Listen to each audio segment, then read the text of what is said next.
보시면 초대교회 성도들의 모습이 어떠했는가를 보여주고 있습니다. 오늘 말씀을 제가 준비를 하면서 보니까 야, 정말 초대교회가 이렇게 살 수 있었다니 정말 놀랄 경지입니다. 어떻게 이렇게 살 수 있었을까? 오늘날 과연 이렇게 한 교회가 있을까? 그런 생각을 하면서 우리 교회가 이제 만 5년이 돼가면서 정말 우리 교회가 이런 교회가 되게 해주십시오라는 기도하는 마음으로 말씀을 준비했습니다. 이번 주 주일 오후와 다음 주 주일 오후에 이르기까지 두 번에 걸쳐서 초대교회는 이랬습니다라는 제목으로 1탄, 2탄 말씀을 나누려고 합니다. 함께 연애 시간 되기를 바라겠습니다. 하나님이 창조하신 모든 세계는요, 고유한 피조성의 특징이 있습니다. 그것이 바로 하나님이 기쁘시게 하는 뜻을 따라서 하나님이 천지를 창조하신 다음에 하나님이 어떻게 평가하셨습니까? 자기가 한 작업이에요. 하나님이 하신 작업을 보고 하나님이 평가하시기를 보시기에 좋아하더라. 그리고 6일째 마지막 다 창조한 다음에 보시기에 심히 좋아하더라 그랬어요. NIV 영상에 보니까 It was very good 그랬어요. very good. 그러니까 학생들 숙제형을 평가를 했을 때 자르면 good, 그냥 미흡하면 거기다가 좀 마이너스 하기도 하고, 잘했으면 very good이라고 하고, 더 잘했으면 excellent 이렇게 막 써주잖아요. 그런 것처럼 하나님이 자기 자신이 하신 작품을 보고 하나님이 very good, 정말 잘했다라고 하나님이 칭찬을 했습니다. 하나님의 자족이에요. 하나님이 스스로 자족하셨습니다. 하나님이 하신 일에는 언제나 만족하심이 있었습니다. 모든 피조 세계는 온통 생명의 특징들로 충만했습니다. 그럼에도 사람이 이제 하나님께 범죄했죠. 사실 하나님께서 사람을 창조하신 것은 하나님의 모든 창조 중에 절정 가운데 해당하는 일이었습니다. 그렇게 절정으로 창조하신 하나님의 작품이 하나님을 배반하고 하나님을 거역했습니다. 어떤 신천지 사람들이 창세기 2장에 보면은 이제 생명나무가 있고 또 선악나무가 있는데, 선악나무는 뭡니까? 물어요. 그래서 선악나무는, 그래서 너희들은 뭐라고 보냐? 그랬더니까 선악나무는 바벨론 교회 목자들이고 생명나무는 신천지 교회 목자래요. 그래가지고 이 바벨론 교회 목자의 열매를 따먹으면 결국 죽음에 이르게 된대요. 그래가지고 얘기하는 거예요. 그래서 제가 성경을 다시 한번 보자. 이 성경에 제가 보니까 4가지 열매가 나오더라고요. 4가지 나무가 있더라고요. 그래서 이 성경이 창세기 2장에 2가지 나무가 아니다. 그것도 한번 언제 말씀드릴까요? 지금 시간, 그 시간 아니니까 한번 주일 오후 시간에 설악과 에덴 동산에 있는 나무들이라는 제목으로 한번 말씀을 나누고 싶은 생각이 있습니다. 아무튼 하나님께서 창조한 세계를 볼 때 너무나 아름다웠어요. 근데 그 아름다운 이 피조 세계 중에 가장 절정인 인간이 하나님을 거역했을 때 하나님께서는 두루도는 화영검, 원어로는 레하트 하헤렙이라고 해서 두루도는 화염을 두어서 사람들이 에덴 동산에 들어가면서 막으시고 생명나무 열매를 따먹지 못하게 하심으로써 사람의 수명에 제한이 오기 시작했습니다. 그리고 추위와 더위가 있게 됐습니다. 그리고 땀을 흘려야 열매를 먹는 그런 노동의 수고를 더할 수밖에 없는 상황으로 내몰리게 된 것입니다. 여러분, 그러다가 하나님께서는 십자가 대속을 처음부터 계획하시고 창세기 3장 16절을 우리가 원복음이라고 했지 않습니까? 여자의 후손이 이제 뱀의 머리를 밟게 될 그 땅을 그 일을 약속을 하신 것이죠. 그렇게 됨으로 말미암아 예수 그리스도로 말미암아 이 구속의 사명을 통하여 새로운 회복을 하나님께서 약속해 주셨습니다. 그리스도 안에서 새로운 피조물은 하나님 보시기에 더욱더 아름답고 좋은 것입니다. 그 재창조 운동이 곧 하나님 나라 운동이요, 그것이 곧 교회 운동이라 얘기할 수가 있습니다. 그것이 바로 예수님께서 보내신 성령을 통해서 나타난 교회의 운동이라고 할 수가 있는 것입니다. 오순절 성령의 역사는 마침내 역사의 무대에서 새로운 한 조직을 탄생시켰는데, 그것이 바로 교회라고 불리는 이 초대교회의 역사가 시작된 거예요. 그 초대교회의 모습이 어땠는가가 바로 사도행전 2장에 기록되고 있는 것입니다. 여러분, 베드로의 처음 설교가 그랬듯이 이 베드로의 처음 설교가 어쩌면 모든 이 교회의 설교의 원형이라고 할 수가 있는 것처럼, 오늘 본문에 이 베드로의 설교로 말미암아 탄생된 처음 교회의 모든 특징들이 사실 모든 이 그리스도의 교회의 특징이라고 할 수가 있습니다. 그러니까 원형이라고 할 수가 있습니다. 우리가 닮아가야 할 그런 모델이라고 할 수가 있는 것입니다. 그런 의미에서 처음 교회의 모습을 알아가는 것은 매우 중요한 의미가 있다는 것입니다. 오늘 본문을 통해서 제가 5가지 말씀을 드릴 텐데, 졸린데 무슨 5가지씩이나 이렇게 생각할지 모르지만, 이 손가락을 하나 짚어가시면 5개잖아요, 손가락이. 그죠? 혹시 4개 있는 건 아니시죠? 하나하나 짚어보면서 한번 이 초대교회의 특징들이 뭔가를 한번 살피면서 은혜를 나누기를 바랍니다. 첫 번째로는 초대교회는요, 배우는 교회였다는 거예요. 어떤 교회예요? 배우는 교회. 그렇습니다. 우리가 배움이 있어야 합니다.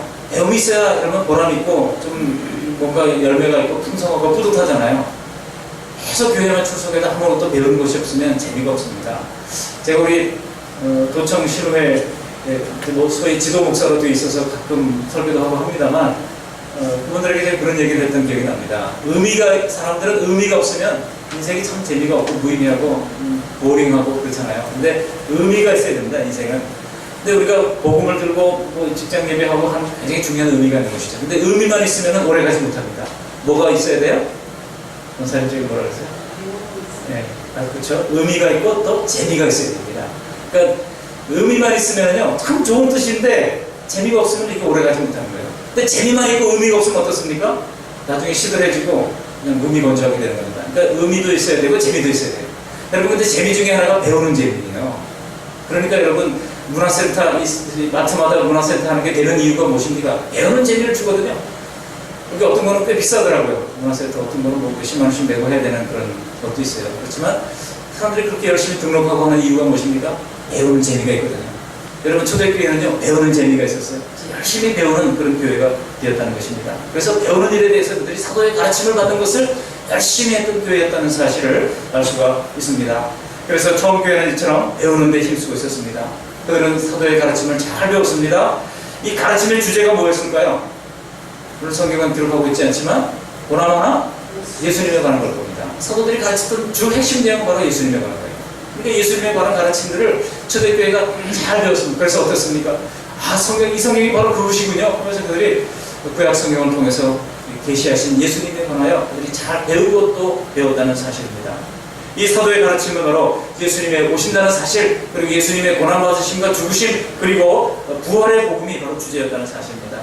그들은 진리를 가르치고 또 진리를 배웠습니다. 배우는 게 주입식으로 가르쳤던 거 아니에요. 그들은 서로 질문하고 또 토론하고 답변하는 식으로. 유대인들의 특징이잖아요. 유대인들의 그 랍비들이 하는 탈무드 교육의 특징이 그거 아니겠습니까? 중간에 뭐가 있습니까? 이 3칼럼으로 된, 3가지 칼럼으로 된 노트가 있어요. 그 중간에는 뭐가 있습니까? 모세오경이 기록되어 있는 거예요. 그리고 모세오경에 대해서 줄을 긋고 서로 생각을 나누는 겁니다. 양옆에다가 그 생각을 막 기록해 놓는 거예요. 그리고 해석을 달아놓고 또 평가를 하고 하는 겁니다. 그러니까 그냥 활발하게 그냥 토론하면서 너는 이렇게 생각하냐? 너는 이렇게 생각하냐? 그러니까 정답이 있어요? 없어요? 성경에 어떤 것은 정답이 없는 게 훨씬 더 많아요. 물론 허믹된 교리는 분명한 것이지만 그러나 정답이 없는 경우가 훨씬 더 많아요. 그런데 2단일수록 교리가 정교합니다. 2단일수록 정교하고 모든 것이 다 정답이 있는 것처럼 말해요. 그러면 성경은 겸손하게 봐야죠. 이 랍비가 이렇게 생각했다면 나도 이렇게 생각하는데 하고 거기다 다 적어놓은 것을 탈무드라고 이렇게 얘기를 하는 겁니다. 여러분 탈무드가 한 권의 책이 아닙니다. 탈무드는요 수천 권이 될 수도 있고 수만 권이 될 수도 있어요. 중간에 모세오경을 어떻게 우리가 보느냐, 그것을 사람들이 생각을 달아놓은 것이 바로 탈무드인 것이죠. 그런 식으로 사람들이 교육을 하니까 그렇게 가르치고 듣고 하는 배우는 이 배움의 맛이 있는 겁니다. 당신은 그렇게 봤습니까? 난 이렇게 봤는데 하면서 또 과연 그런가? 교회와 사람들처럼 또 짚어보고 되짚어보고 그때 내가 잘못 생각했네요. 당신이 옳네요. 그렇게 하면서 그들이 이 교회가 아름다운 배움의 공동체로 가득했다고 하는 사실입니다. 사도의 가르침은처럼 예수님의 그 모든 남에서부터 이제 승천하시기까지의 과정에 예수님의 모든 가르침과 인격에 다 연결되어 있습니다. 그들은 그러니까 하나님의 문제, 인생의 문제, 구원의 문제, 부활의 문제, 내세의 문제를 서로 묻고 가르치고 배웠습니다. 배우는데 누가 한 사람만이 가르치는 게 아니라 서로 배우는 거예요. 사도들은 또 가르치면서 배우고 하는 거거든요. 그래서 여러분 교회가 목사가 무슨 만물 박사라고 모든 분야를 다 알겠습니까? 겸손하게 배워야죠. 가끔 이제 목회자가 예화를 들 때가 있습니다. 예화를 들 때도 참 조심스럽긴 합니다. 내가 이 부분의 전문가가 아닌데 이거 어떻게 그럴 땐 여러분들이 가르쳐 주셔야 돼요. 여러분들이 훨씬 더 저보다 아는 부분들이 훨씬 더 많습니다. 그렇기 때문에 이제 이것이 서로 상호 가르침을 받는 상호 배움의 공동체로 나아가야 하는 것이죠. 모든 신자는 죽을 때까지 학생이에요. 죽을 때까지 하나님의 말씀을 듣고 배우고 또 이미 받았던 훈련도 다시 받아보면 새로운 것이 있어요, 없어요? 다행히도 하나님께서 우리의 기억력을 아주 희미하게 하셨기 때문에 배우고 분명히 암송했는데도 어느 날 처음 보는 것처럼 그런 말씀이 있었어 하고 느껴지는 거예요. 그럴 때 우리가 계속 반복적으로 배우고 이제 나누어야 하는 것입니다. 우리 그 말씀 교회가처럼 배움을 통해서 상호 유익을 나누는 나눔의 공동체, 배우는 공동체가 될 수 있기를 주님의 이름으로 축복합니다. 두 번째로 이 초대교회는 이랬습니다. 바로 교제하는 교회였다는 겁니다. 여기 42절 말씀을 같이 한번 읽어보실까요? 42절. 그들이 사도의 가르침을 받아 서로 교제하고 떡을 떼며 오로지 기도하기를 힘쓰느라 했습니다. 거기 두 번째로 서로 교제하며 라고 말하고 있습니다. 헬라 성경에 보면 코이노니아라고 되어 있거든요. 테코이노니아. 이게 교제라고 하는 말이 협력하다고 하는 그런 뜻도 되고, 어떤 데는 코이노니아가 헌금하다라는 것으로도 번역되게 됐어요. 고린도후서에 보면 똑같은 코이노니아가. 그러니까 교제라고 하는 것이 단순히 먹고 마시고 즐겁게 차 마시는 것이 아니에요. 더 넘어서는 것입니다. 서로 힘주며 서로 협력해 주는 것도 되고, 또 이제 그야말로 교제해도 되고, 이런 것이 중요하다는 거예요. 그러니까 신앙생활의 힘은 교제에 있습니다. 수직적으로는 하나님과의 교제가 있어야 되고, 수평적으로는 성도들과의 막힘없는 교제가 있어야 하는 것입니다. 이것이 바로 기독교 공동체의 핵심이었다는 거예요. 초대교회 교부들은 그래서 이 성도들로 구성된 교회를 뭐라고 말했는지 아십니까? 이 커뮤니오 센터럼이라고 얘기했어요. 커뮤니오 센터럼이라고 하는 말이 라틴어로 무슨 뜻인가 하면은 성도들이 서로 삶을 나누는 그런 거룩한 그 공동체라고 하는 뜻입니다. 삶을 나누는 그런 교제의 공동체였다는 것을 말씀하고 있습니다. 여러분, 초대교회는 바로 하나님과 교제했습니다. 그리고 성도들 간에 막힘없는 교통이 있었습니다. 그러므로 말미암아 그들이 나중에는 서로 재물도 제 것이라 하는 사람이 없이 다 교회에 갖다 두고 함께 공동생활을 영위하는 그런 것이, 물론 이것이 강제적으로 된 것이 아닙니다. 강제적으로 됐다면 공산주의죠. 근데 공산주의와 다른 것은 자발적으로 이런 일이 일어났다는 거예요. 그래서 서로 정말 모자람이나 또 어려움이 없는 그런 공동체를 이루어 갔다라고 하는 것입니다. 여러분, 우리가 교회에서 누가 병원에 입원하거나 아픈 사람이 있으면 서로 돌아봐야 돼요. 서로 찾아가고. 구역이 왜 있습니까? 또 목양장로 왜 세웠습니까? 또 이제 남전도 여전도를 왜 세웠습니까? 어려울 때 서로 돌아보자는 거거든요. 그리고 최소한 그렇게라도 함으로써 교회 공동체를 정말 나눔의 공동체로, 교제하는 공동체로 만들어 가자라고 하는 것 아니겠습니까? 우리 교회도 이처럼 교제에 풍성한 초대교회 같은 모습으로 성장할 수 있기를 바랍니다. 세 번째로는요, 떡을 떼는 교회였다고 말씀하고 있습니다. 여러분, 오늘도 떡을 뗐죠? 네, 오늘도 떡 뗐잖아요, 그죠? 네, 근데 오늘 여기서 떡을 떼며라고 하는 이 말은요, 이거는 성찬 예식을 의미하는 것입니다. 성찬 예식을 서로 나누는 그런 교회였다는 것을 말씀하고 있습니다. 성령 받은 초대교회 성도들은요, 예수님을 잊을 수가 없었어요. 그래서 마지막 날 밤 잡히시던 그 밤에 그 고요한 예루살렘 어느 다락방에서 발을 씻기시며 주셨던 주님의 그 말씀, 그 떡을 먹고 잔을 나누면서 주셨던 그 말씀이 항상 제자들의 가슴에 남아 있어서 그것을 잊지 않기 위하여 주님이 다시 오실 때까지 이것을 기념하자 하면서 그들이 떡을 떼면서 주님의 다시 오심을 기억하고 기념하는, 떡을 떼면서 예수님의 찢기진 살을 그들은 기념했습니다. 또 잔을 나누면서 예수님의 흘리신 피를 기념했던 것입니다. 그래서 장로교에서는 보통 1년에 적어도 4번 이상 이 성찬식을 하도록 권장합니다. 그래서 우리 같은 교단 교회 안에도 보면 10번 이상 하는 그런 교회도 있고, 매달 첫째 주에 하는 교회도 있고, 우리 교회처럼 그저 4번 정도, 4번, 5번 이렇게 하는 교회도 있고요. 있습니다만, 어떻든 4번 이상은 하도록 지금 되어 있어요. 그렇게 권장사항으로 되어 있습니다. 주님의 고난을 나누면서, 기억하면서 예수님을 잊지 않기로 결단하는 것. 여러분, 대만에 갔더니까요, 대만의 그 야시장에 옛날에 여기 있었는데, 가보니까 그 뱀을 잡아가지고 피를 뽑아가지고 그걸 바로 술잔에다 넣고 거기다가 뭐를 넣고 이렇게 막 흔들어가지고 팔더라고요, 그거를. 근데 저걸 누가 먹나 했는데 한국 사람들이 얼마나 달려들어서 그걸 서로 뺏어 먹으려고 그러면서 먹는지 그걸 보면서 주야, 여기서도 한국 사람이 틀리는 거. 여러분, 깡패 깽단들이 이제 새로운 멤버가 들어오면 어떻게 합니까? 그들이 탁 해가지고 뭔가 피를 뽑아가지고 막 이렇게 해가지고 그걸 막 나눠 마시잖아요. 왜 그래요? 맹약한다고요, 맹약. 우리가 같은 무슨 뭐 동지로서, 같은 동지로서 요즘 무슨 파가 있나요? 무슨 파 많잖아요. 그런 파로서 함께 피를 나누는 형제다 하면서 그러면서 그거를 사람의 피를 뽑아가지고 술잔을 섞어가지고 같이 막 나눠 마시더라고요. 근데 여러분, 예수님의 이 피를 상징하는 포도주를 마시면서 그들이 얼마나 동지의식을 가졌겠습니까? 그들이 얼마나 우리가 한 마음을 이 그룹의 한 조직의 일원이 됐다고 하는 것을 그들이 이제 간직을 했겠습니까? 그런 마음으로 그들이 이 성찬의 떡을 떼면서 한 형제요 하나님의 자녀인 것을 확인했던 것입니다. 그다음에 어떤 교회였습니까? 지금 세 가지를 말씀드렸습니다. 벌써 우리의 머리가 자꾸 이제 씌어져 가기 때문에 잊어버리죠. 첫 번째 뭐라고 그랬어요? 배우는 교회. 두 번째로 교제하는 교회. 세 번째로 떡을 떼는 교회. 이제 네 번째입니다. 이제 얼마 안 남았어요. 네 번째는 바로 기도하는 교회였다는 것입니다. 42절 중에 오로지 뭐를 힘썼다고요? 기도하기를 힘쓰리라 그랬습니다. 근데 여기 기도하기를 이라는 말이 복수로 되어 있습니다. 한 가지만 기도한 것이 아니라는 얘기예요. 많은 기도 점을 가지고 그들이 함께 기도했다고 하는 것을 말씀하고 있습니다. 교회 공동체는 기도하는 공동체가 되어야 합니다. 이것이 바로 신령한 교제의 모습이에요. 모여서 세상 얘기하고 잡담하는 거라고 시간 보내는 게 아니라 그냥 기도합시다 하고 기도 제목을 서로 나누고 어떤 데는 딱 보고 그냥 기도해요. 모르지만 하여간 그럴 것 같아. 얼굴이 별로 표정이 좋지 않아. 뭔가 어려움이 있는 줄 알고 하나님께서 그 마음에 답답한 것 있으면 풀어주시도록 그냥 기도하는 거고 그렇게 막 기도하지 않습니까? 그렇게 기도하는 모이면 기도하고 흩어지면 전도하자. 우리가 얼마나 오래전부터 강조해왔던 말씀입니까? 그들은 새로운 선교 부대에 나타나는 예수의 증인들로서 그 증인의 사명을 잘 감당하기 위하여 열심히 기도했습니다.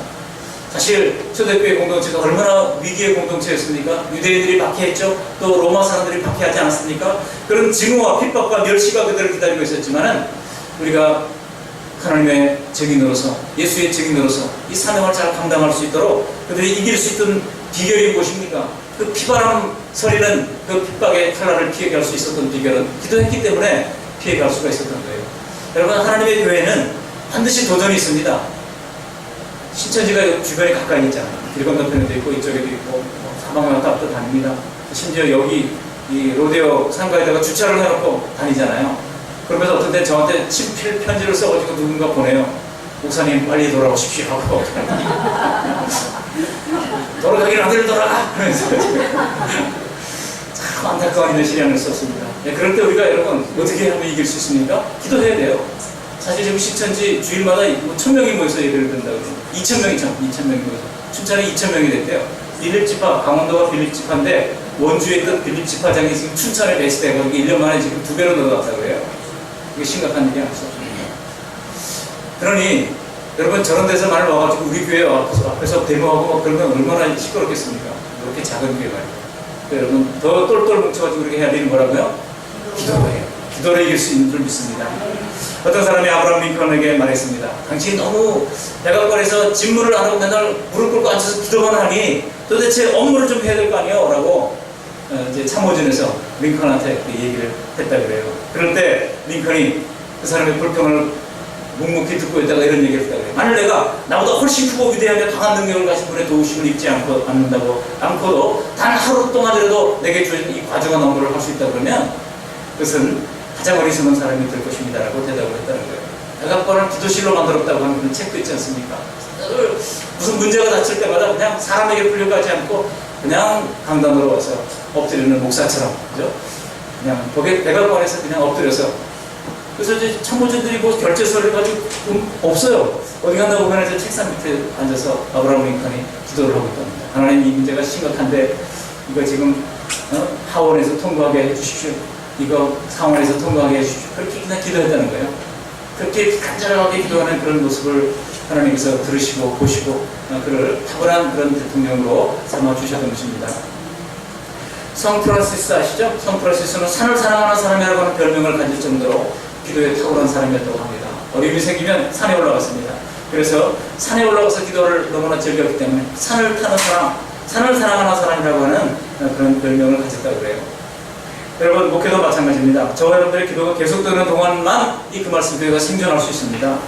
기도는요, 하나님의 힘을 받는 것입니다. 그러므로 기도 없이 하나님의 일을 하고자 하는 자는 참으로 하나님 나라를 그르치는 자가 될 수도 있고 하나님 나라에 오히려 먹구름을 끼게 하는 그런 사람이 될 수도 있는 것입니다.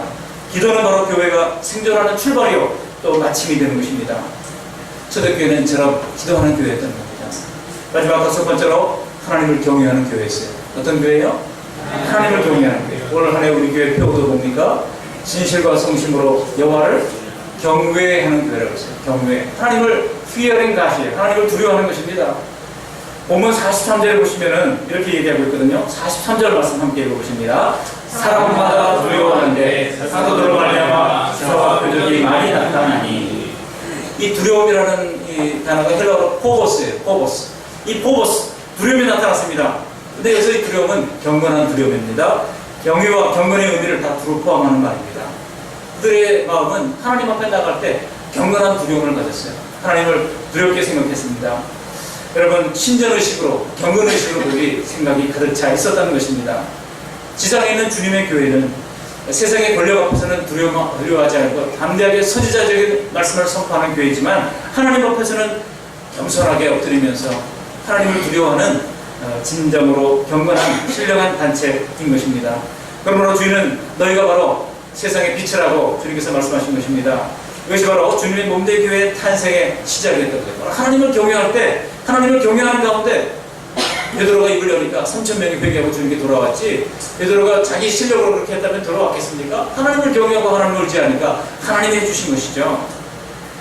여러분, 진리를 배우는 교회, 또 그리고 성령 안에서 교제하는 교회, 떡을 떼면서 주님의 십자가와 고난을 기억하는 교회, 그리고 하나님을 날마다 때를 얻든지 못 얻든지 기도하면서 하나님 앞에 엎드리는 교회, 그리고 마지막으로 하나님을 두려워하는 교회가 되어서 우리 그 말씀 교회가 정말 초대교회 같은 그런 평판을 듣는 복된 교회로 성장할 수 있게 되시기를 주님의 이름으로 축복합니다. 아멘. 고마우신 하나님 감사드립니다. 오늘 귀한 말씀을 우리가 들었습니다. 하나님 주일 오후 찬양 예배를 통하여 하나님 찬양을 받으셨습니다. 찬양팀으로 수고한 우리 로고스 찬양팀 위에 큰 은총을 베풀어 주시옵시기를 간절히 들고 나오고, 매주일 주일로 찬양 예배하며 섬기는 그 입술과 그 삶을 하나님께서 복 주시옵시기를 간절히 들고 나오고, 하나님 아버지 우리 그 말씀 교회가 초대교회와 같이 하나님 아버지 그 모범을 부지런히 따라갈 수 있도록 도와주시되, 배우는 교회, 교제하는 교회, 떡을 떼는 교회, 기도하는 교회, 하나님을 경외하는 교회로서 주님께서 운행해 가시는 성령의 지배를 받는 교회가 될 수 있도록 날마다 동행하시고 함께해 주시옵소서.